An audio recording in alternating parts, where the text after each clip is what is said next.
तो जय हिंद दोस्तों, स्वागत है आप सभी का एक बार फिर से मेरे YouTube चैनल पर। और प्यारे बच्चों, देखिए बहुत बड़ी खुशखबरी उन बच्चों के लिए जिन बच्चों ने उत्तर प्रदेश पुलिस का पेपर दिया था और किसी कारणवश उनका बिगड़ गया। वो कोई मजबूरी हो सकती है, तैयारी अच्छी नहीं हो सकती, कुछ भी ऐसी प्रॉब्लम हो सकती है। एक बच्चे का मुझे मैसेज आया था कि सर हमारे जो बस है उसका एक्सीडेंट हो गया और मैं एग्ज़ाम तक ही नहीं पहुंच पाया। तो ऐसे बच्चे जिनकी बिल्कुल तैयारी बहुत अच्छी थी और उत्तर प्रदेश के पुलिस के पेपर में यदि बैठते तो नंबर आ जाता, उन बच्चों को हताश होने की जरूरत नहीं है। क्योंकि देखिए एसएससी ने, आपने देख लिया होगा ये थंबनेल इसका, 39,481 पदों पर भर्ती के लिए ऑफिशियल नोटिफिकेशन जारी हो चुका है इसका। हालांकि अभी तक इसका जो लिंक है वो किसी कारणवश एक्टिवेट नहीं हुआ, लेकिन ऐसा नहीं है कि ये न्यूज़ फेक है। अब सबसे बड़ा सवाल बच्चों का ये होता है कि सर इसका एग्जाम कब होगा और एज लिमिट क्या होगी, उसके साथ साथ क्वालिफिकेशन क्या होने वाली है। ये दो तीन सवाल बच्चों के बहुत ज़्यादा होते हैं। इसके अंदर सीधा सीधा मेंशन भी किया है कि पेपर कब होने वाला है और एज लिमिट जो है वो क्या होने वाली है, कब से कब तक कैलकुलेट होगी। ये सभी सवालों का जवाब आपको इस वीडियो में मिल जाएगा। 70-78 पन्नों का शायद इसका नोटिफिकेशन है जो मैंने टेलीग्राम पर डाल दिया है, आप चाहे तो उसे देख सकते हैं। लेकिन उसमें आपको ज़्यादा इधर उधर से चीज़ें पढ़ने की आवश्यकता नहीं है। सारी चीज़ें मैं बेसिक बेसिक जो भी आपके मतलब की हैं वो सब मैं इसमें कवर कर दूंगा। 5-7 मिनट में आपकी सारी चीज़ें कवर हो जाएंगी। ये आप देख सकते हो, एसएससी जीडी का जो है नोटिफिकेशन जारी हो चुका है। ऑफिशियल है, ऐसा नहीं है कि फेक है, ट्रस्ट करना, बिल्कुल ऑफिशियल है। तो तकरीबन सभी चैनलों ने डालना भी स्टार्ट कर दिया है। ये जो है 27/8 को तकरीबन जो है ऑफिस से नोटिस जारी हुआ था और 5/9 को इसको पब्लिश कर दिया गया है। 5/9 को, यानी कि जो आज का ही दिन है, आज शिक्षक दिवस का जो दिन है, इस दिन इसको पब्लिश कर दिया गया है। तो इसके जो फॉर्म भरे जाएंगे वो आज से ही भरे जाने थे प्यारे बच्चों, आज के दिन से ही भरे जाने थे। 5/9/2024 से लेकर 14/10/2024 तक इसके फॉर्म भरे जाने थे। तो फॉर्म भरने का तो काफी अच्छा खासा लंबा समय देती है एसएससी, ऐसा नहीं है कि आपको कोई दिक्कत आने वाली है। लेकिन आप 14 तारीख तक के भरोसे पे मत बैठिए। आप इसको 2-3 दिन के अंदर अंदर आप इस फॉर्म को भर दीजिए ताकि आपको कोई परेशानी ना हो। कई बार ऐसा होता है लास्ट टाइम आकर साइड वगैरह जो है बिजी हो जाती है। और यदि आपके किसी डॉक्यूमेंट्स में कोई करेक्शन कराने वाली है, उसको करेक्शन को करा लीजिए और उसके बाद आप फॉर्म भर सकते हैं। लास्ट डेट 14 ही हो जाएगी, रात तक चलने वाली है। और ऑनलाइन जो फीस की डेट है वो 15 तारीख तक है। इसके 14/10 का जो अक्टूबर है, 14 अक्टूबर के बाद 15 अक्टूबर तक जो है, इसके अगले दिन तक आप फीस सबमिट कर सकते हैं। बात करें एग्जाम की, तो एग्जाम जो होने वाला है यही आपके लिए सबसे बड़ी मतलब की चीज है।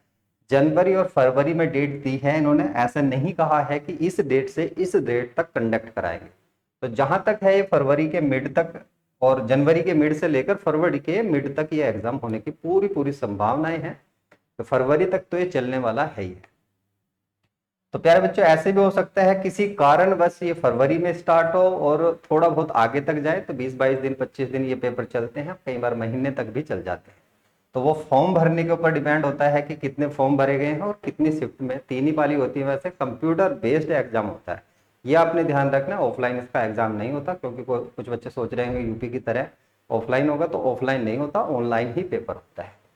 तो आप जनवरी मान के चलिए। अभी ये चल रहा है आपका, सितंबर चल रहा है, तो सितंबर अभी स्टार्ट हुआ है, आप इसके 15 दिन मान सकते हैं। अक्टूबर नवंबर दिसंबर 3 महीने वो, और जनवरी 4 महीने आपके पास है। इससे ज्यादा समय आप मत मानिए अपने पास। अच्छे से तैयारी करिए यदि आप जो है एसएससी जीडी में अपनी एक वैकेंसी जो है पाना चाहते हैं। बात करें क्वालिफिकेशन, तो 10वीं पास, कोई भी बच्चा 10वीं पास है वो इसको भर सकता है। और कैलकुलेट कब से होगी, 1/1/2025 तक आप 10वीं पास हो जाने चाहिए, ये कहा है। ये कहा है, इससे पहले पहले आप जो है 10वीं पास हो जाने चाहिए। 10वीं की जो इन्होंने लिमिट बताई है कि जो 1 जनवरी 2025 तक आपकी 10वीं कंप्लीट हो जानी चाहिए। एज की बात करें तो एज में भी यही बताया गया है। एज में बताया गया है कि 18 से लेके 23 वर्ष तक का, अधिकतम कितने वर्ष तक का होगा, न्यूनतम 18 वर्ष और अधिकतम 23 वर्ष तक का व्यक्ति जो है इस फॉर्म को भर सकता है। और कैलकुलेट कब से होगी, देखिए 2 जनवरी 2002 से पहले आप पैदा ना हुए हो, और बाद की बात करें तो 1 जनवरी 2007 के बाद आप पैदा ना हुए। तो अपनी डेट ऑफ बर्थ मैच कर लीजिए, उसके हिसाब से आप कैलकुलेट कर लेना कि आप इसके बीच में हैं तो फॉर्म भर सकते हैं। इससे पहले पैदा ना हुए, 2 तारीख से पहले, 1 तारीख को 1/1/2002 को पैदा होंगे तो फिर आपकी कैलकुलेट नहीं हो। ठीक है भाई। तो 2/1/2002 से पहले पैदा ना हुए हो और 1/1/2007 के बाद पैदा ना हो तो आप इस फॉर्म को भर सकते हैं। और कौन इसको फॉर्म को भर सकते हैं, देखिए ये हो जाएगा आपका SC और ST। इसके बाद भी यदि आप इससे थोड़े से पहले पैदा हुए हैं, कितने साल, 5 साल पहले पैदा हुए हैं, यानी कि 5 साल का रिजर्वेशन जो दिया गया है SC कैटेगरी को, SC कैटेगरी के बच्चे जो भर सकते हैं ये 18 से लेकर 28 वर्ष तक के बच्चे भर सकते हैं। OBC के बच्चे 3 साल की छूट दी गई है, 3 मतलब कि हो जाएगा आपका 26 साल तक भर सकते हैं, 26 वर्ष तक भर सकते हैं। एक्स सर्विसमैन, इनको 3 साल की छूट दी गई है। अब बहुत बच्चे आएंगे कि अनरिजर्व, और उसके बाद आ जाएगा आपका EWS। ये जो बच्चे हैं EWS वाले, इनको भी 5 साल की छूट दी गई है, यानी कि ये भी 28 साल की उम्र तक इस फॉर्म को भर सकते हैं। तो ये एज रिलैक्सेशन है दिया है, आप इस एज में यदि कैलकुलेट होते हैं तो इसको फॉर्म को भर सकते हैं। अब सबसे बड़ा सवाल कि पैटर्न क्या होगा, कुछ बदलाव हुआ है तो कुछ बदलाव नहीं हुआ। जिस तरह से पहला एग्जाम हुआ था, इससे पहला जो एग्जाम कराया था सेम उसी पैटर्न पर है। रीजनिंग आपको 20 क्वेश्चन मिलने वाले हैं, एक क्वेश्चन 2 नंबर का होगा, टोटल क्वेश्चन जो मार्क हो जाएंगे 40 नंबर के हो जाएंगे।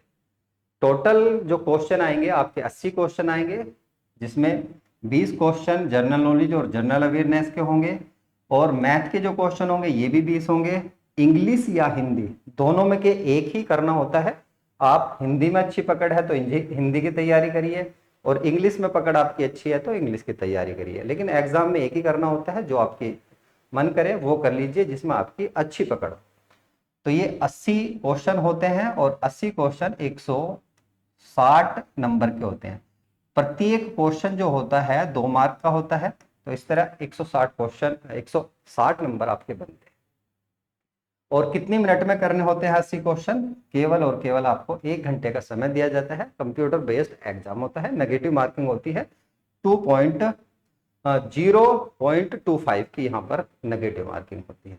तो आपके ऐसे होते हैं जैसे 4 क्वेश्चन आपने सही किए हैं, 4 क्वेश्चन सही किए हैं और 5वां क्वेश्चन आपका गलत हो जाता है, तो इसमें क्या होगा, आपका एक क्वेश्चन जो है वो कट जाता है, तो आपके 3 ही सही मानना होंगे।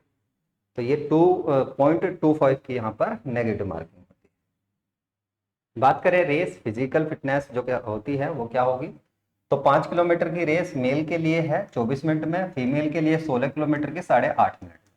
बस आप देख सकते हो ये रेस होती है। हाइट जो मांगी जाएगी, यदि 170 सेंटीमीटर हाइट है मेल कैंडिडेट की, और फीमेल की 157 सेंटीमीटर है, सेंटीमीटर्स है, तो आप इस फॉर्म को भर सकते हैं। आप फिजिकल में भी नहीं निकलेंगे, आपकी हाइट वगैरह ठीक उतर जाएगी।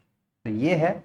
बाकी बात करते हैं आपने तैयारी कैसे करनी है। तो बहुत जल्द मैं देखिए इसका प्रैक्टिस साइट स्टार्ट करने वाला हूँ। हिंदी की मैंने बुक बता रखी है, लेकिन आपने हिंदी के यदि आपका कोई चैप्टर कंप्लीट नहीं है, आपने इसमें ज़्यादा हिंदी नहीं पूछी जाती, ये ध्यान कर लेना कि इसके अंदर यूपी पुलिस वाली हिंदी नहीं पूछी जाती, इसके अंदर बेसिक वाली हिंदी पूछी जाती है। मैं बता दूंगा, सिलेबस के लिए वीडियो लेकर आऊंगा कि आपने वही हिंदी पढ़नी है। कभी आप उत्तर प्रदेश पुलिस के पर्पज से हिंदी पढ़ने लग जाओ तो भैया SSC GD के अंदर उत्तर प्रदेश पुलिस वाली हिंदी नहीं आती, इसके अंदर नॉर्मल आती है। ठीक है, तो उसके लिए भी मैं सिलेबस में बता दूंगा आपको। जिस दिन भी सिलेबस आपको इसके बारे में बताऊंगा तो उसका सिलेबस भी बता दूंगा कि आपने ये टॉपिक पढ़ने हैं, दिए गए हैं, बस उन्हीं के हिसाब से पढ़ना है।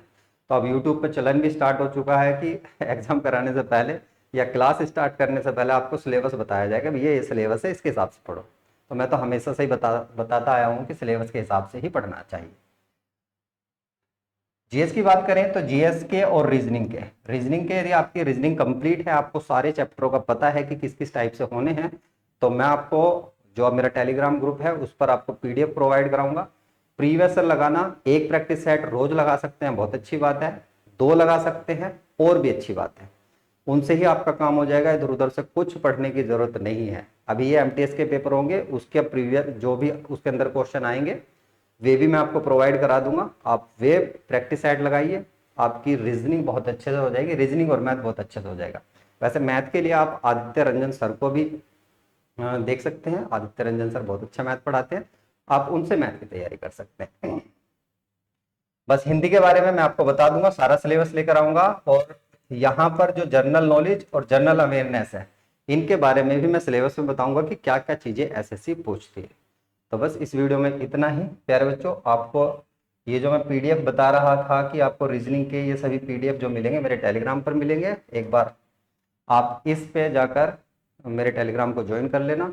तो मिलता हूँ एक और नेक्स्ट वीडियो के साथ, एक और नेक्स्ट टॉपिक के साथ, ताकि आप अपनी प्रिपरेशन को अच्छी कर सकें मेरे गाइडेंस से। धन्यवाद।